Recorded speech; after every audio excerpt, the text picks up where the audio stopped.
కవిత నేమో తెలంగాణ జాగృతి ఆఫీస్ నుంచి బయలుదేరుతుంది సార్. ఇంకా జనాలని ఇంకా ఎంతకాలం పిచ్చోళం చేస్తాం సార్ మనము? తెలంగాణ ఉద్యమం పేరుతో 1200 మంది పిల్లల్ని చంపినాం. తెలంగాణ వచ్చింది, మళ్ళా డబ్బున్నోడు కర్రున్నోడు బర్రెన్నోడు పెత్తనం చేస్తున్నారు.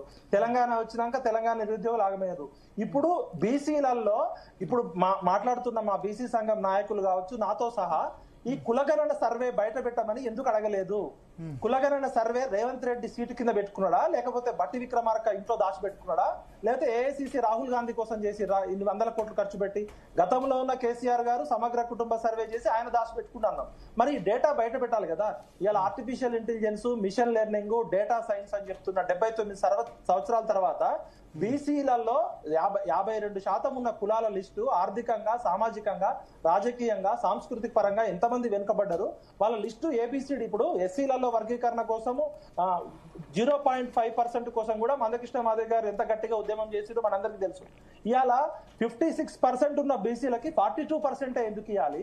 42% అనే దానికి బేస్ ఏంటి? వీళ్ళు ఏమైనా దయతో రేవంత్ రెడ్డి ఇంట్లో కాసిన జామకాయలా, లేకపోతే రాహుల్ గాంధీ ఇంట్లో కాసిన పూలు అవి పంచడానికి? దానికి ఒక ఎంపరికల్ డేటా అంటున్నాము, స్టాటిస్టిక్స్ అంటున్నాము. ఒకవైపు ఏమో ఇది చెప్తున్నాము, మరొక వైపు నేను ఆవేదనతో, బాధతో, దుఃఖంతో చెప్తున్నా సార్. ఎందుకంటే ఇంకా మనం ప్రజలకి ఈ బీసీ సంఘాల నాయకులు కొంతమంది బీజేపీ పార్టీలో ఉంటారు, కొంతమంది కాంగ్రెస్ పార్టీలో ఉంటారు, కొంతమంది టీఆర్ఎస్ పార్టీలో ఉంటారు. ఆత్మగౌరవం ఎప్పుడు ఉంటది అంటే అడుక్కుంటే వచ్చేది ఆత్మగౌరవం కాదు. నేను ఒక రాజకీయ పార్టీలో ఉంటే ఆ రాజకీయ పార్టీ నా సిద్ధాంతానికి వ్యతిరేకంగా ఉంటే నేను రిజైన్ చేయాలి. ఇలా కృష్ణయ్య గారు బీజేపీని గల్లాబట్టి అడగాలి, మీరు చేస్తారా, పార్లమెంట్ లో బిల్లు పెడతారా, లేకపోతే నేను రిజైన్ చేస్తా అని కృష్ణయ్య గారు డెడ్ లైన్ ఇవ్వాలి. అదే విధంగా అన్ని పార్టీలో ఉన్న బీసీ సంఘాల నాయకులు తెలంగాణ కోసం ఏ విధంగా అయితే రిజైన్ చేయడానికి సిద్ధపడ్డారో ఇవాళ అన్ని రాజకీయ పార్టీలో ఉన్న బీసీల నాయకులు రిజైన్ చేయడానికైనా సిద్ధపడాలి. ఇది లిప్ సింపతితో వచ్చేది కాదు సార్. ఊపర్ షేర్వాని అందరి పరిశీలన లాగా ఉంటేది కాదు. ఎంబీసీల కన్సర్న్స్ ఏంటి, ఈ బీసీలలో ఉన్న ఇప్పుడు రెడ్లు ఎంతమంది ఉన్నారు, వెలమలు ఎంతమంది ఉన్నారు, కమ్మలు ఎంతమంది ఉన్నారు, డేటా బయట పెట్టాలి కదా. ఆ డేటా బయట పెట్టట్లేదంటేనే ఇక్కడ ప్రభుత్వాలకి చిత్తశుద్ధి లేదు. ఇవాళ మనకి రాజ్యాంగంలో ఓపెన్ గా అందరికి చెప్తున్నాం 50% క్యాప్ ఉంది. ఇప్పటికీ 9 నుంచి 11 రాష్ట్రాల్లో 50% దాటి రిజర్వేషన్ ఇవ్వడానికి ట్రై చేస్తే అక్కడ హైకోర్టులు, సుప్రీంకోర్టులు కొట్టేసిన తర్వాత కూడా మనం ఎందుకు 9వ షెడ్యూల్ దిశగా అడుగులు వేయకుండా ఫేక్ పనికిరాని జీవోలు ఇచ్చి ప్రజల ముందు అపహాస్య పాలైనం? నవ్వుతారు సార్, కామన్ సెన్స్. దానికి అభిషేక్ మను సింఘ్వి లాంటి అతను కోట్ల రూపాయలు తీసుకొని వచ్చి వాదించాల్సిన అవసరం లేదు. బేసిక్ డిగ్రీ చదివిన రాజ్యాంగం గ్రూప్ 1, గ్రూప్ 2 ప్రిపేర్ అయ్యే ప్రతి అభ్యర్థికైనా తెలుస్తుంది. రాజ్యాంగ స్ఫూర్తి ప్రకారం 50% మించి రిజర్వేషన్లు ఇవ్వాలంటే ఇవి గతంలో సుప్రీంకోర్టు ఇచ్చిన తీర్పులు ఇప్పుడున్న ఒప్పుకోవు. కాబట్టి రాజ్యాంగ సవరణ చేయాలి, 2/3 మెజార్టీ చేయాలని చెప్పి రేవంత్ రెడ్డి గారి ప్రభుత్వము పార్లమెంటుని ఎందుకు స్తంభింపజేయలేదు? ఇండియా కూటమిలో ఉన్న అన్ని ఎంపీలు బీజేపీ మేడ మీద కత్తి ఎందుకు పెట్టలేదు? ఇలా జంతర్ మంతర్ లో ధర్నా చేసిరు మా సీనన్న, మా హ్యాట్స్ ఆఫ్. వాళ్ళు చేస్తున్న పోరాటానికి ఓకే. ఒక బీసీగా ఇంకెంతకాలం మన లాజికల్ థింకింగ్ లేకుండా, రీజనింగ్ లేకుండా ఎంతకాలం మనం ప్రజల్ని మభ్య పెడతాం? ఇవాళ అన్ని రాజకీయ పార్టీలు మిత్రులు అయినప్పుడు శత్రులు ఎవరు? అంటే మీరు అన్నట్టు మరి అందరు శాకాహారులే అయినప్పుడు ఆ చేపల ముళ్ళు ఎల్లబోయిందని మీరు అడగాలి. మా వకులభరణం కృష్ణన్నకి నమస్తే, అక్కడ ఉన్న రవీందర్ రెడ్డి. నేను ఫస్ట్ నా ఇనిషియల్ కామెంట్స్ లో అదే అడిగాను. మంచి బాగుంది, ఎందుకంటే బీసీ మూవ్మెంట్ సపోర్ట్ చేస్తున్నాం, ఇప్పటి నుంచి కాదు చాలా రోజులు చర్చలు పెడుతున్నాం. ఫూల్స్ చేస్తున్నట్టు అనిపిస్తుంది నాకు. 100% సార్, మినిమం సార్ 42%. అయితే మోడీ ప్రభుత్వం వ్యతిరేకం అనాలి, లేకపోతే రేవంత్ రెడ్డి ప్రభుత్వం వ్యతిరేకం అనాలి, లేదా బీఆర్ఎస్ వ్యతిరేకం అన్నా అనండి. వాళ్ళు చేయలేదు లాస్ట్ టైం అని అనండి.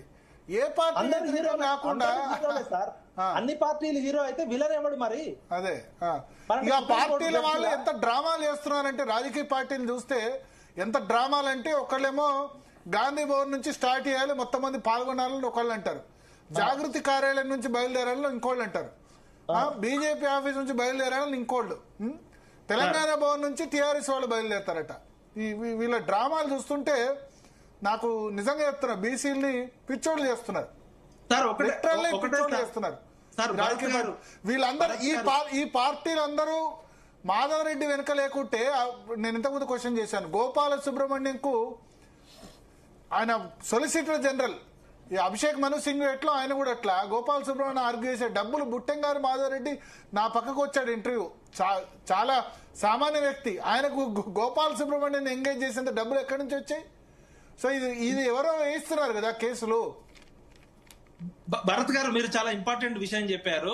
అభిషేక్ మను సింగ్ ఫీజు నాకు తెలిసి, నేను కూడా ఢిల్లీలో ఉన్నా, 40 లక్షల నుంచి ₹1 కోటి తక్కువ ఉండదు సార్ ఆయన ఫీజు. ఇవాళ అడ్వకేట్ జనరల్ అనేట ఆయన రాజ్యాంగబద్ధమైన పోస్ట్ లో ఉన్నాడు. ఆయన ప్రభుత్వానికి గుమస్తా కాదు. ఒక అడ్వకేట్ జనరల్ స్థాయిలో ఉన్న వ్యక్తి ఒకవేళ ప్రభుత్వం జీవో ఇస్తే ప్రభుత్వానికి ఏమని చెప్పాలి? ఈ జీవో చెల్లదు, సుప్రీంకోర్టు హైకోర్టు కొట్టేస్తుందని చెప్పాల్సిన అడ్వకేట్ జనరల్ కూడా ఆయన ప్రజల్ని పిచ్చోళ్ళు చేస్తాడు. అక్కడున్న పెద్ద పెద్ద అభిషేక్ మను సింగ్ లాంటి ఎవరు డబ్బులు సార్ ఇవన్నీ కూడా? ఎన్ని 100 కోట్లు ఖర్చు పెట్టిర్రు? ఇంకెంతకాలం ప్రజల్ని పిచ్చోళ్ళని చేస్తారు? అంటే దీనికి చిత్తశుద్ధి లేని శివ పూజ అంటున్నా. బీసీ సంఘాల నాయకులు కూడా అధికార పార్టీలో ఉన్న పార్టీలకి చెంచాగిరి చేస్తూ కాన్షీరామ్ గారు చెప్పారు, చెంచాగాలతో రాజ్యాధికారం రాదని. వీళ్ళు చేతులతో కాదు చెంచాలతో పనిచేస్తారు, తెడ్డులతో పనిచేస్తారు. ఇప్పుడు ఒక పార్టీలో ఆ సంఘంలో ఉన్న వాళ్ళకి ఒక్కోళ్ళకు ఒక్కో అఫిలియేషన్ ఉంది. ఆర్ కుష్టే రాజ్యసభ మెంబర్ గా భారతీయ జనతా పార్టీ నుంచి ఉన్నారు. జాజుల శ్రీనివాస్ గౌడ్ కాంగ్రెస్ పార్టీకి సపోర్టర్ గా ఉన్నారు. మిగతా వాళ్ళు మిగతా అఫిలియేషన్స్. దానిలో ఇప్పుడు తిన్మార్మల్ రాజ్యాధికార పార్టీ, ఆయన దానికి సపోర్ట్ అని అనౌన్స్ చేశారు. ఓకే, అక్కడ సంఘం కన్వీనర్లు వాళ్ళు కూడా ఒక్కొక్క వాళ్ళు ఒక్కొక్క అఫిలియేషన్. ప్లస్ ఇంకోటి దానిలో లేనిది ఎవరంటే జస్టిస్ ఈశ్వరయ్య, తర్వాత చిరంజీవులు గారు. వాళ్ళిద్దరు 24వ తేదీ సపరేట్ ధర్నా పెడతామన్నారు. నిన్న ఈశ్వరయ్య గారిని అడిగాను, మీరెందుకు లేరు బంద్లో అంటే నన్ను ఎవరు అడగలేదు. ఒకటి. రెండోది జీవో చెల్లదని చెప్తే నన్ను బీసీ ద్రోహి అన్నారు. ఇవాళ ఏమైంది అని ఆయన క్వశ్చన్ చేశాడు. బీసీ ద్రోహి అన్నారు. బీసీ జడ్జి అయి ఉండి మీరు ఎట్లా చెప్తారు అని అన్నారు. నేను చట్టం తెలిసిన వాడిగా చెప్తున్నా, చెల్లదని చెప్పాను. చెప్పినందుకు నన్ను బీసీ ద్రోహి అన్నారు. ఏమైంది ఇవాళ అని అన్నాడు ఆయన. సార్ భరత్ గారు, ఒక ఇంపార్టెంట్ విషయము, మా బీసీల నినాదమే మేమెంతో మాకంతా అంటున్నారు. వాటా ఆత్మగౌరవం రాజ్యాధికారం అంటున్నాం. అసలు మా నాయకులకే ఆత్మగౌరవం లేకపోతే మా ప్రజలు ఏం ఆత్మగౌరవం పోరాటం చేస్తారు సార్? మా నాయకులు రాజకీయ పార్టీలు ఇచ్చే ఎంగిల్ మెతుకుల కోసం ఆశపడితే వాళ్ళని చూసి బీసీలు ఏ విధంగా ముందుకు వస్తారు? ఇలా 60% ఉన్న నాయకులు 6,000 మందిని కూడా రోడ్డు మీదకి ఎందుకు తీసుకురాలేకపోయారు? ఇప్పటికైనా బీసీ సంఘాలు గాని బీసీ ప్రజాప్రతినిధులు గాని ఒకే ప్రజా ప్రాతినిధ్యం ఉండాలి సార్. ఈ భారతదేశం ప్రపంచంలోనే అతిపెద్ద ప్రజాస్వామ్య దేశంలో 136 కులాలు ఉంటే 120 కులాలు కనీసం వార్డు మెంబరు సర్పంచ్ కాలేదంటే ఇక్కడ రిజర్వేషన్ కాదు సార్, రాజ్యాంగంలోనే లోపం ఉంది. ప్రజా ప్రాతినిధ్య చట్టము అన్ని కులాలకి, అన్ని వర్గాలకి, అన్ని మతాలకి ప్రాతినిధ్యం ఉండాలి. ఇది ఎవరో దయతోటో భిక్షతోటో ఇచ్చేది కాదు. ఇప్పుడు రాజ్యాంగంలో లోపం ఉంటే రాజ్యాంగాన్ని సవరించుకోవాలి తప్ప ఒకవైపు ఏమో మనం రాజ్యాంగం గొప్పగా ఉందని చెప్తాం, మరొక వైపు ఏమో పార్లమెంట్ లో జరగాల్సిన యుద్ధము స్ట్రీట్ ఫైట్ చేస్తాం. అంటే ఎవరు దోషి? రాజ్యాంగంలో రియల్ దోషి ఎవరు? ఇక్కడ చేయాల్సింది ఎవరు? రేవంత్ రెడ్డి గవర్నమెంటా, కేంద్రంలో బీజేపీ ప్రభుత్వమా?